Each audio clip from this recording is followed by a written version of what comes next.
Tybee Taglin. Today is October 14th, 2004. Is that possible?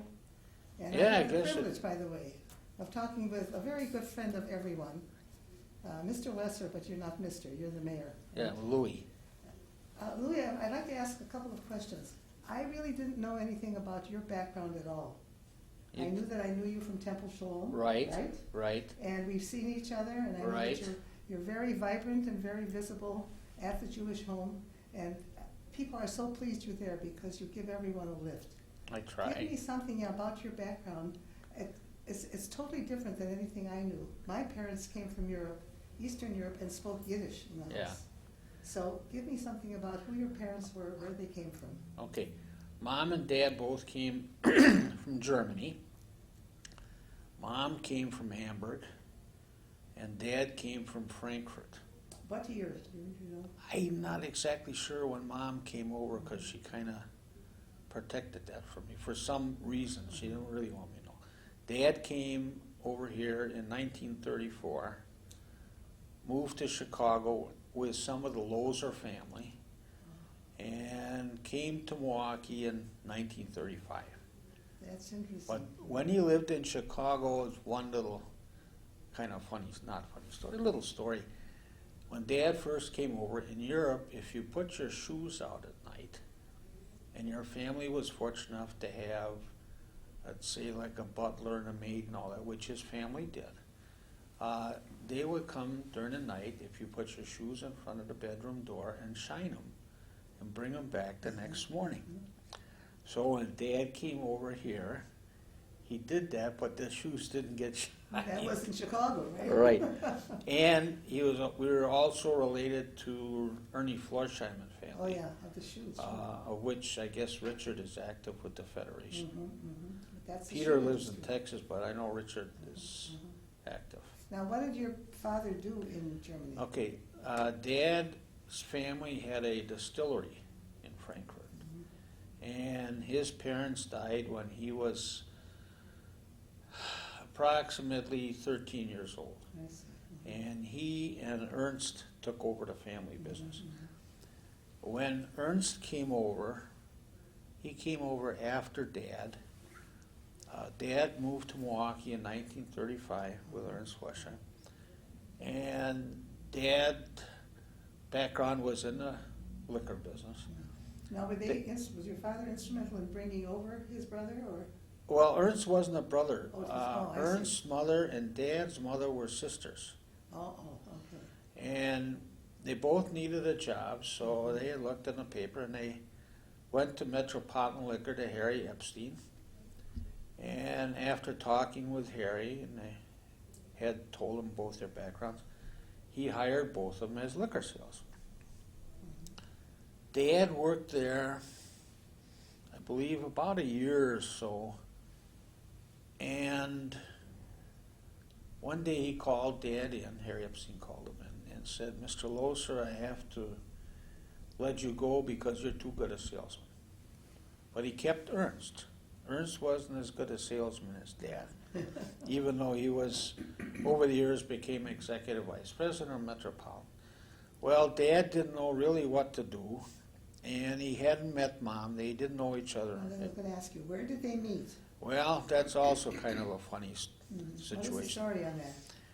You remember where the Jewish Center used to be? Now, this is years ago, Years ago. on Milwaukee Street, Right, just going to ask where you. the school engineering building, That's right. okay, that had the green doors. Yeah, that was Okay. the Jewish Center. Those doors were always green, and I think they're still green yet today. Anyway, there had been a meeting, I believe, I think it was a Zionist group, if I'm not mistaken. But that was then called the Jewish Center. And it was during the winter. And I guess Mom and Dad had left at the same time. Dad introduced himself to her. And Mom was kind of extremely independent person. She had a brother that came over here too, who was in World War II and didn't come Okay, back. Anyway, Mom had gone I guess she went one way and Dad went the other way, and Mom fell on the ice. Dad happened to turn around and saw her laying, or a person that had fallen, didn't realize it was Mom. And he went back to pick her up and helped her, and she had hurt her ankle a little bit. So of course He took her back home, and Grandma and or Grandpa lived on yeah, where did 3247 North Bartlett. Oh, that's interesting, because that was not the Jewish area. No. No. Well, yeah, there were a few But Jewish not families, the real, and in fact, the people that lived next door was Gene Francie, who became a fairly well-known landscaper here in I Milwaukee. see. And now let me just ask Yeah. you, then, of course, once they met that way, that was it? Then they got married? No, that didn't happen. they didn't No, that that didn't quickly. happen right away. Mom was kind of, like I said, an independent person, and she had a lot of different fellows come up and wanted to date her and go out with her, and Mom was pretty selective, and she always said no. Well, when it came to Dad, he would come up the front. Grandma and Grandpa lived on the second floor, and Grandma would tell Dad, no, Thea does not want to see you. Well, he wouldn't take no for an answer. Very persistent. So he went around the back way and knocked on the back door. Anyway, he finally got in, and they just went out. That's it. They got married December 26, 1937, day after Christmas. Now, do you have a brother or sister? I have no brothers and No sisters. So you are the I- only child. Yeah, I did not appear on the scene till April 15th, 1941. Oh, all right. Well, they were having a good time in Milwaukee. Right, Right. Now, let me ask you a question. Sure. They left in 34. Dad did. Yeah, Dad did. 32 or 33, I think, when Hitler came into power. That's why Did they- he wanted to Okay, leave. that's what I was going to ask you. Did they feel that this something was really happening that was not going to be good for Jews? Dad did, yes. Yeah.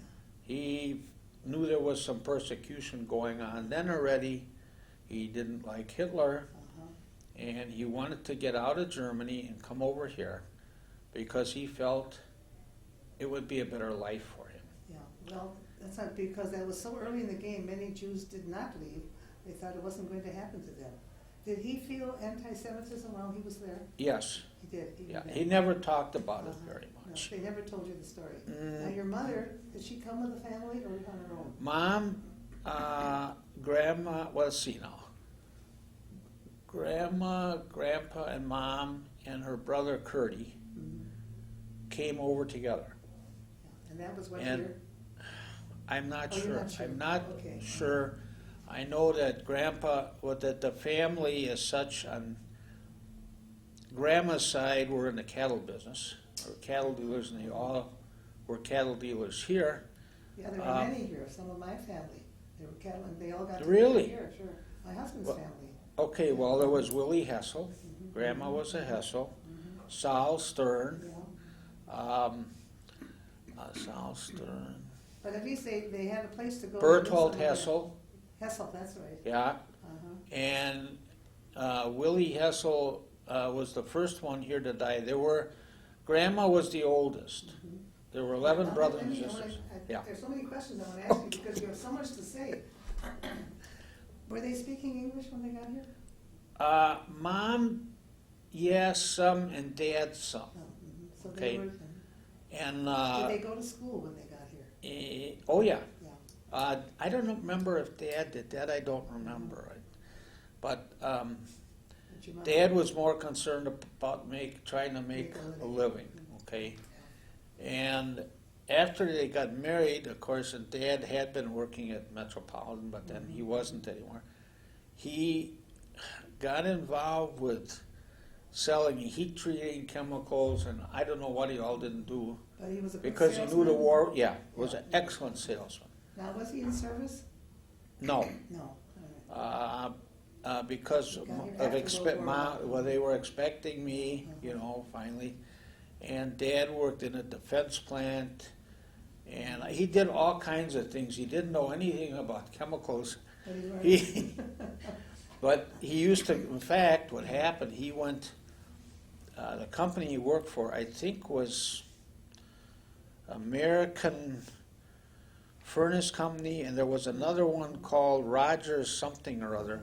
Well, what's interesting, when you give me this kind of background, that yet your mother and father went to the building that was the old Jewish Center for a meeting that had nothing to do with Germany or No. the background there. This was the Jewish part. Right. And yet they were Jewish, but did they go to synagogue? Was there any affiliation? I think that originally Dad, having been brought up Orthodox, Oh, he was? Yeah. Probably bar and mitzvah Mom, over there? yeah, Uh-huh. he belonged to, Mom didn't, but Dad belonged to Beth Israel, Oh. Mhm. which used to be on Titonia Sure, Avenue. that was the place. Rabbi Barron.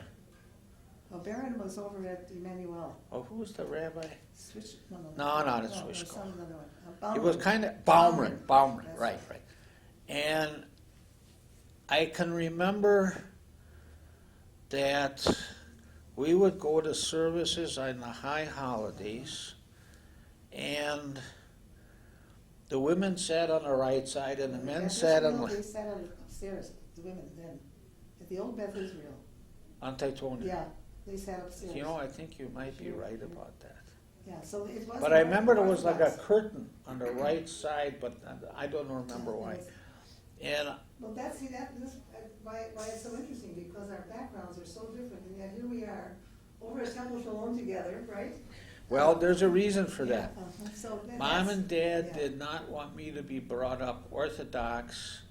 They felt that they should be, or bring me up Reform, because once Dad had started the business in 1950 that we're in almost to the present time, didn't have the time, and he was on the road quite a bit, and there was no way that Mom really intended to keep a kosher house. And she was active with Bertha Weil, Oh, Dr. sure. Weil's Oh, yes. wife. Well, Dr. Weil was my mentor to get started in teaching over at Temple Shalom. Oh, really? Yes. Well, and they knew Rabbi Swarzynski real well Yeah, from Madison. From Madison. Mom and Bertha Weil taught new citizens English. And Bertha didn't have a car. Dad bought Mom an old car. We had trouble with that thing. When you buy a used vehicle, things happen. Well, anyway, Mom did that, and she also was a volunteer at Mount Sinai Hospital in the gift shop with Bessie Greenblatt. I don't know if you knew Bessie. Well, I know the name. And she was a volunteer at the Jewish home on 51st Street. That's right. And there were certain ladies who had lost their eyesight and whatever, and they knew Mom's footsteps in the hallway already. I don't know how many years Mom did that, but she did it for a long time, plus teaching citizens. And before she met Dad, she had gone to, I think that Shorewood High School had some kind of a program that she would go to at night.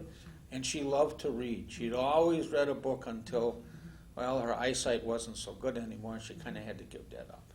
So in other words, that's how you sort of got into the Reform, and you moved. Where were you living? We You lived mentioned at, where you went to. well, when I was first born, we lived on Kramer.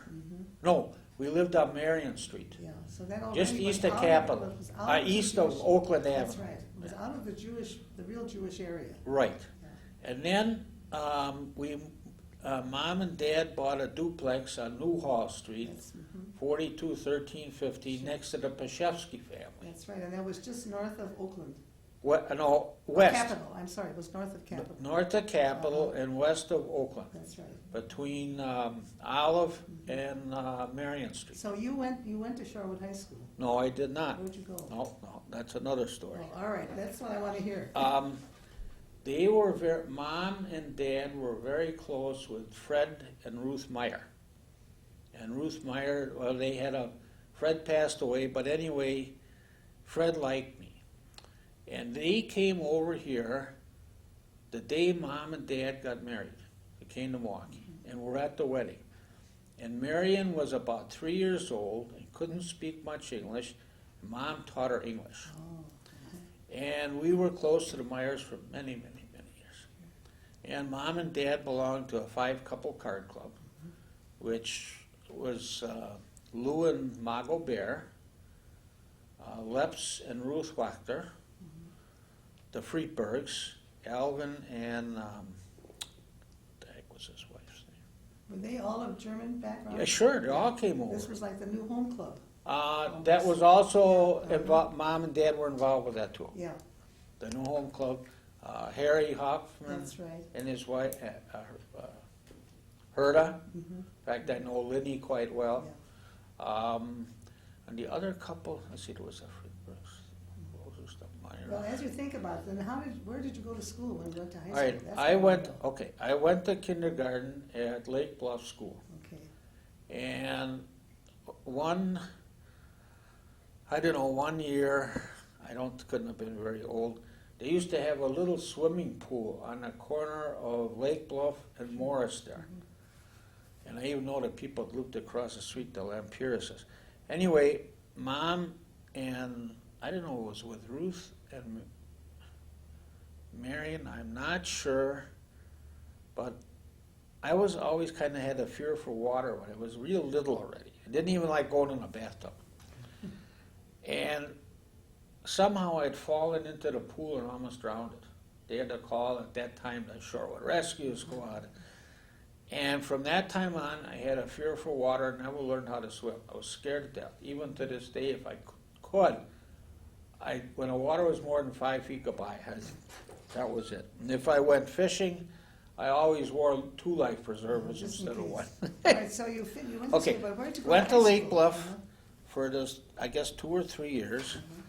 And then, I don't know exactly how it came about, but Mom and Dad wanted me to go to what at that time was a major school, private school, Milwaukee Country Day, That's right. on Santa Monica and Devon Street, Where which the is Jewish now Center Benton is Road. now. Correct.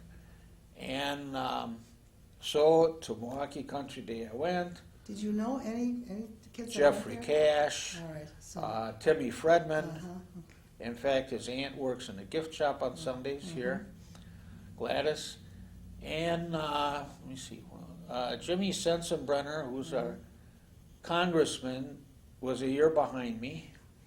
okay. Now, once you got there, did you feel very comfortable? It was Yeah. fine? You had a good Of time? course, I didn't. At the time, you don't remember a lot of it. And at that time, the principal was a fellow by the name of Charlie Basil, lived in Whitefish Bay on Montclair Avenue. And my first grade teacher was Miss Lynch. And Miss Lynch had a couple of sisters who were also teachers, lived in Shorewood, a block west of Lake Drive.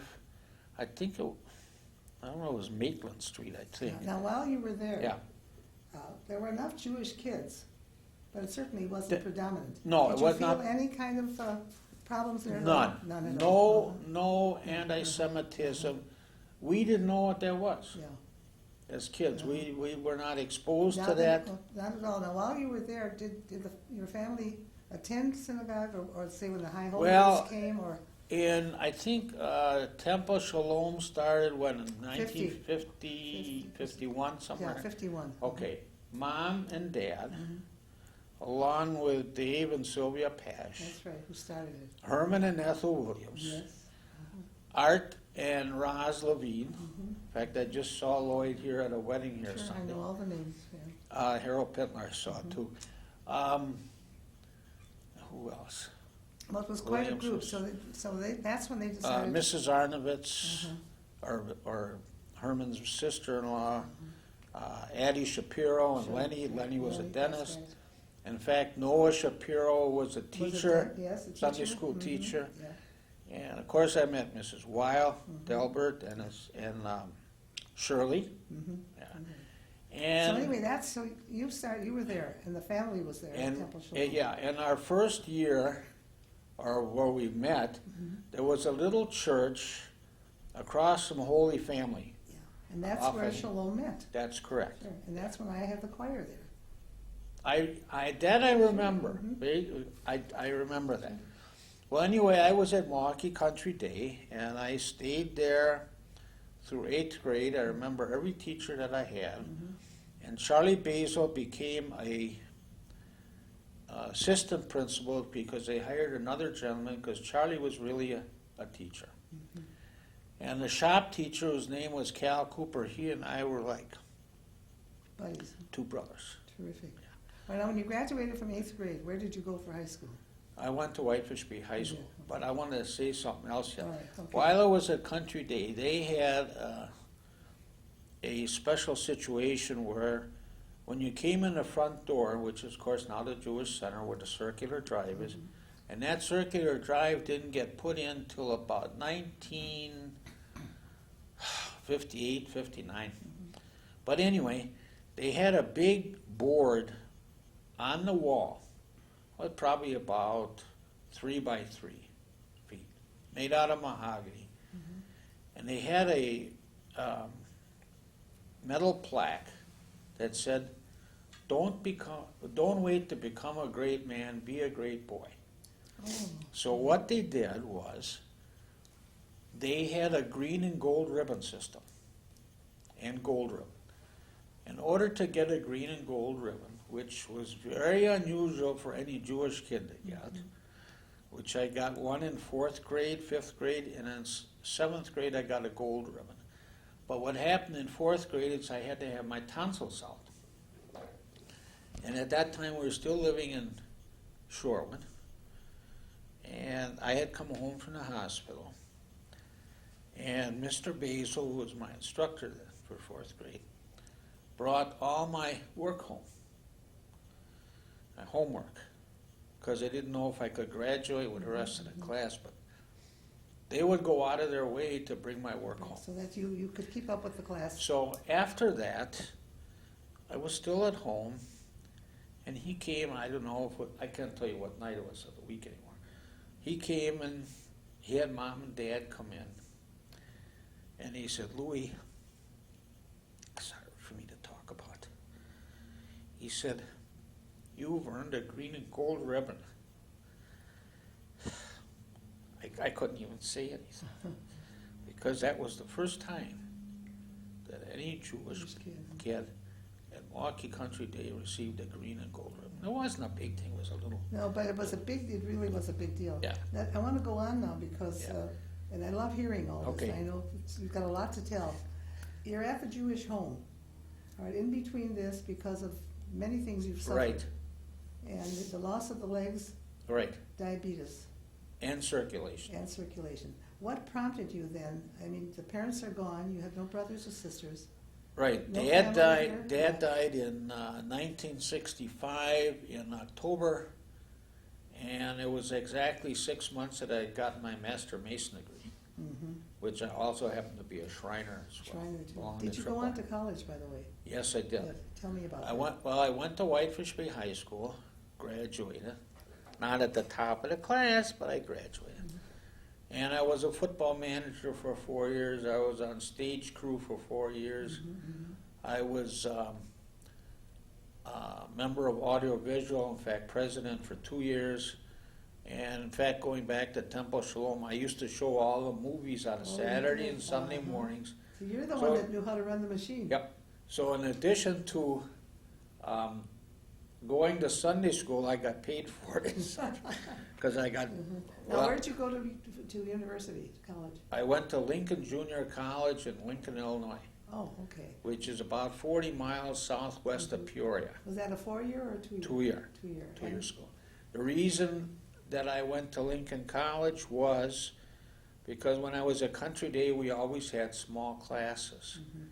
And I was a little slow on some of the subjects because I wasn't interested in them. If it was business math or accounting or American history, no problem. English and some of the other courses, I didn't have a big interest in, never had a big interest in. Well, anyway, so I graduated from Whitefish Bay, went to Lincoln College for 2 years. I got a degree from Lincoln College. Now, were there many Jewish kids there at Lincoln? No, No, not at all. there were not a lot, but the people who were in charge of admissions was a fellow by the name of Douglas Fairborn, who'd originally come from Boston, and the president was Raymond Dooley and his wife.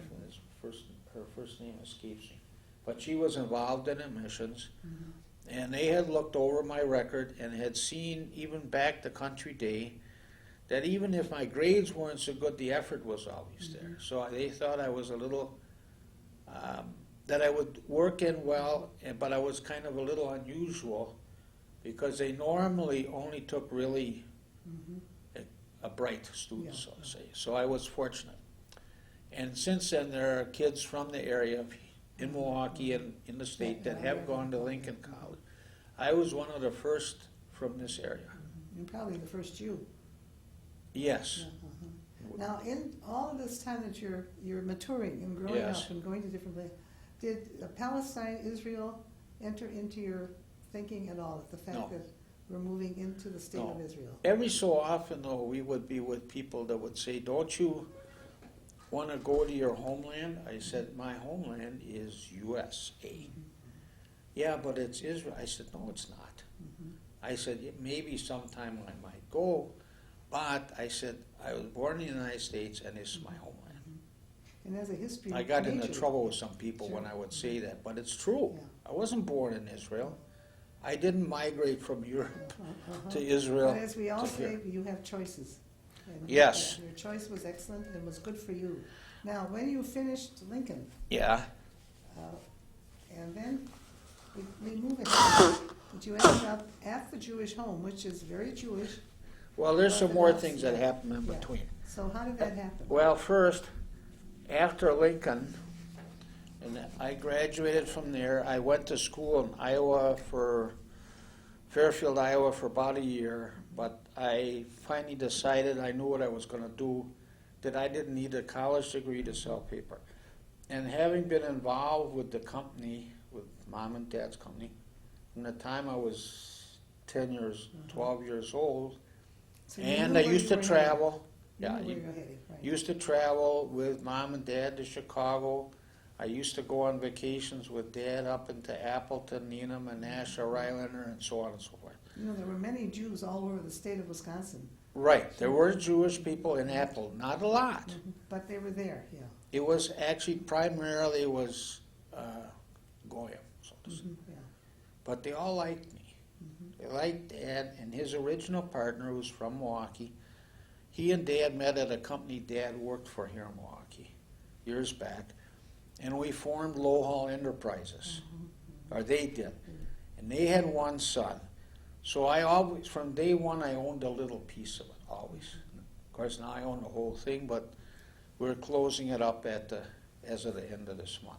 Now, see, But- this is interesting as you're saying this because I understand, you're running a business right out of the home. Well, until the end of this All right, month. well, tell us how I- just okay, what it is, yeah. First of all, I was in the reserve, Army Reserve, Intelligence and Security, from March of '65 until March of 1971.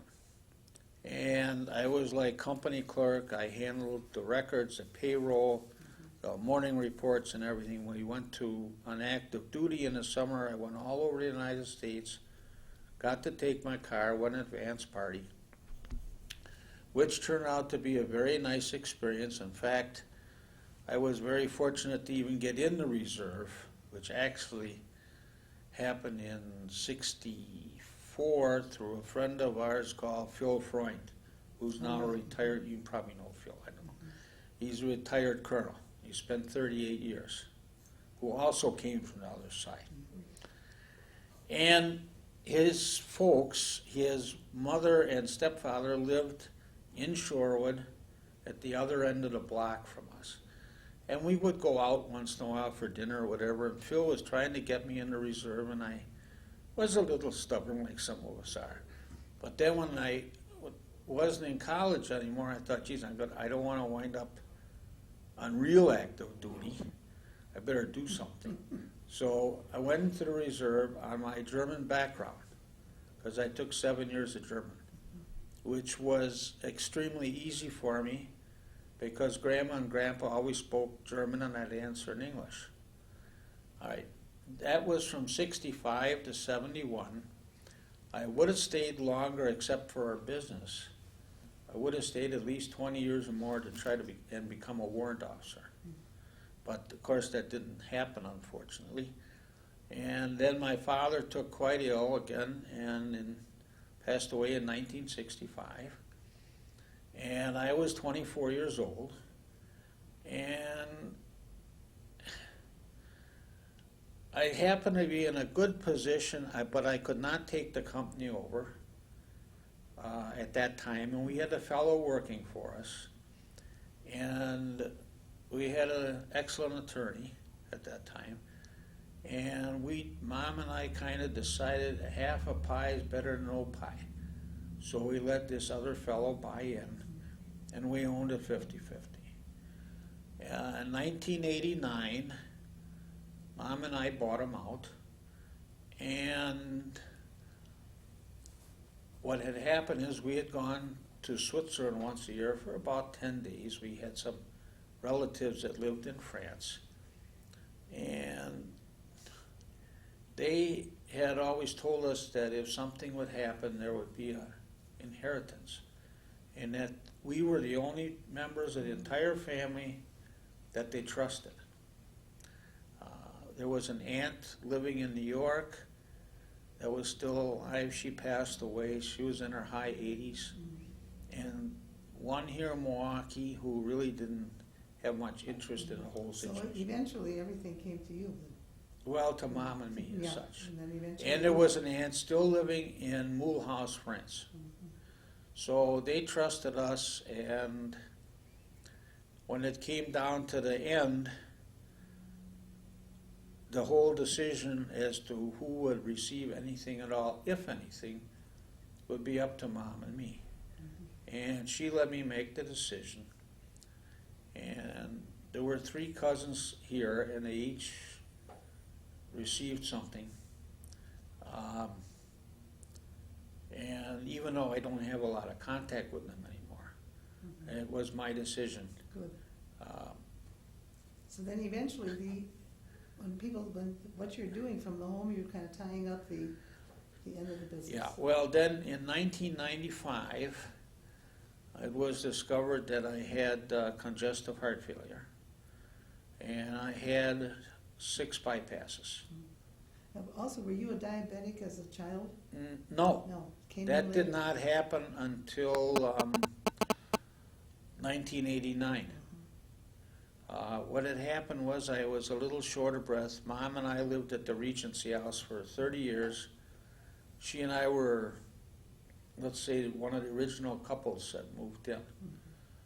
Jerry Cohn and his wife, Jeannie, that owned Major Goolsby's and a few other places here in town, they were there. We were like the third, say, tenant in that building, which originally was an apartment building. And we still had the duplex in Shorewood. We had sold our house on Lake Drive. And Mom was very active with Arthur Murray as a student, even though they wanted her to become a teacher. And when Grandma had passed away, Mom didn't get a heart attack, but she had an occlusion of one eye on the optical nerve, which is something that is not operable. And she wanted to go to Boston, and of course her doctor here, who's just up the street now, Dr. Greenlee, said it isn't necessary. So she had gone out to the county, to the eye clinic at the medical complex, and they confirmed everything that he had said. And she just lost part of the vision. Even though she drove, until Dr. Greenlee said no more. And I said, what about an emergency? And he said, read my lips like President Reagan, no. So that was the end of Mom's driving days. And of course, I would take her anywhere she wanted to go. And, which I did. And you were never married? No. No, so there's no family, No. it's just you're it. I'm it, You're lock, it. stock, and barrel. And Anyway, I had the surgery in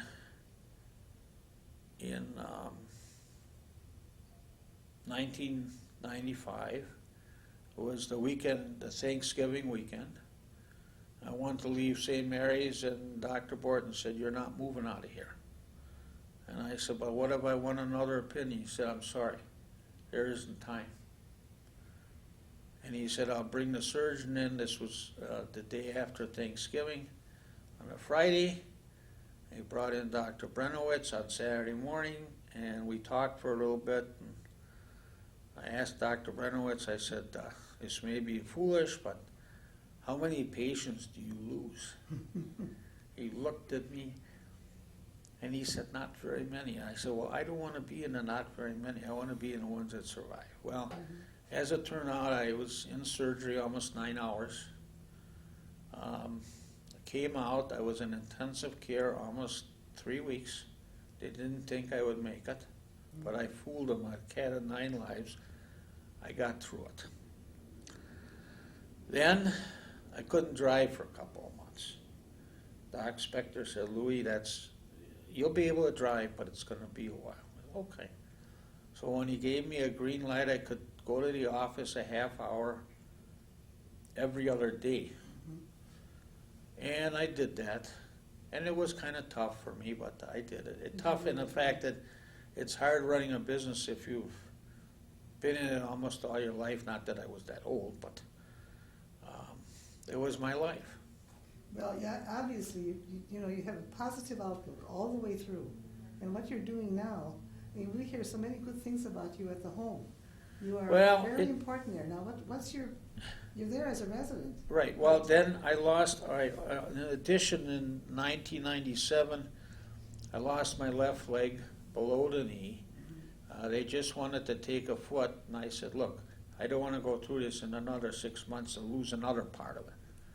I had Doc Spector along with David Heber. And David Heber worked out of West Allis Memorial, but he also had an office at St. Mary's. And Dr. Spector told me when this problem had started with my foot that this could be the end result. Well, as it turned out, it was. After trying I don't know how many different things, it didn't work. And that was in 97. Mom passed away in 1998, and in 2000 I lost my right leg the same way. And I told Doc Spector, but before this happened, I said, "I don't care what you guys got to do. I got to be able to drive the car, one way or the other." And Jack said to me, he said, "Well, Louis," he said, "I think we can arrange that." He said, "You know, below the waist you're shot, but from the waist up you're 110%. Never forgot that. In fact, he was here a few weeks ago to see me, even though he's retired. And, all right, then I lost the right leg, and I could not, Mom was gone. I still was in the condo, in the Regency house, and Jack said, "Louis, you can't take care of yourself unless you have somebody, hire somebody." And that really didn't appeal to me, because I thought, well, what if something happens and the person doesn't show up? I'm sunk. So I went to Bradley Health and Care Center out on Bradley Road. I was in and out of there a year and a half. In other words, after the first leg was gone, after Mom was gone, okay, I went there until I could walk, because I had to have a lot of therapy. I had some also at St. Mary's. And then, of course, I lost the right leg, and then it was time to do something or else. Mm-hmm. And I said, well, I got to go somewhere. I don't want to stay here at Bradley. Well, then Rabbi Pontos and Rabbi Samuels, through Arnie Garber, who was the original trainer of the Milwaukee Bucks, who was working for me, and Rabbi Schmatkin and crew came out to see me at least once a week. I said, Louis, this is no place for you to stay. You got to be with your own people. And I said, well, I don't know. I said, but if I do leave here, I said, there's several conditions. Number one, I want to have a place to park my car where it's secured. Number two, I would kind of like to deliver the mail, which I've been doing here, to the residents. And at that time, I was doing it via wheelchair. I didn't have a scooter. I haven't even thought about that. And I said I'd like to have, if possible, a room facing the lake. Because we lived at a Regency's house so many years, and we always had a place facing the lake. And I said, I know I can afford to do it, I hope. And then, of course, my friend Bob Miller, who worked at Robert W. Baird for 37 years, who lives in Florida most of the year, he still comes up here. We discussed the whole thing along with my attorney. Our attorney, in fact, it's his attorney too. And Bob came here, he had a meeting with Anita Correa, and she knew who I was. And okay, so Louis decided he'd take a look at it. So I looked at the room and I said, well, let me think about it for a day or so. So Bob came the next morning again. He said, they can only keep that room for you so long. Otherwise, you're going to be in a different room. And I said, well, it looks all right. I said, the only thing is, this is a major change for me in my life. I don't know if I can handle it. He said, what you've gone through so far is unbelievable. That's exactly right. And Bob himself has a heart defibrillator in him. And anyway, so I said, all right, I'll try it. And Bradley said, I'm more than welcome to come back. They'd welcome me with open arms. And as you know, too, in the nursing home industry, there's a lot of changes. Some places last, they change hands, and it's a people business between employees, residents, and so on. So I came here, and I kind of decided after a couple of days that I had to agree with them. This is the place where I should be. So, okay, the next situation, I have to get rid of my condo. I had sold one already. I had to get rid of the second one. So Mary Ann and Arnie Garber were very nice in that they kept my business going for me, as well as disposed of all the contents of the condo. And I sold it in a matter of a few days because I didn't want to be An owner. No, I didn't. I just didn't want to own it, and I knew there'd be some problems in the building, which now have occurred, because I keep touch with some of the people in the building today. But what's so unique is you came full circle. I mean, a family that comes out of Germany, that from Yiddishkeit, which is what I knew about, we came out of Eastern Europe, my parents. Yes. And to come full circle and end up at the Jewish home, so pleased, and this is where you're, at this moment in life, this is where you're happiest. There have been other happy times in your life. Right, without any doubt. Yeah. Anyway, the third day I was here, I think I came in here on a Thursday or Friday. I know it was December 18th, that I know. And it'll be 3 years this December. Anita Correa asked if she could meet with me, and she did. We talked for quite a while. And at one time we went to get my grandma in here, Mom's mother, and there were some problems with the committee she had to go in front of, so Grandma didn't come in here. She went to Marina View Manor up the street, which she was extremely ill and lived about 6 months. But anyway, there were some reasons that I wasn't 100% sold, okay? And Anita Correa met with me and we talked, and I told her the whole thing that happened, and she was amazed. She said, why didn't you come to me? I said, Nita, I wasn't that old yet. I wasn't that familiar in the Jewish community because I had been brought up Reform, and there were some things that I didn't go along with 100%, okay? She said, I understand. So we talked, and I asked her, I said, does anyone here deliver the mail? Well, she said, actually, the social workers do that. And I said, if I can do it, I said, because I've heard a few things already that the residents aren't getting their mail, and if a check comes through, it takes 3, 4, 5 days, in addition to the time that the mail's sorted and all this. I said, I'd like to do that. So she said that would be very nice, so I talked to Bonnie Jaglum and Deb Camilla, and I've been the mailman here almost 3 years. So. And I like it here. I'm not always satisfied with the food 100%, but it's my permanent home.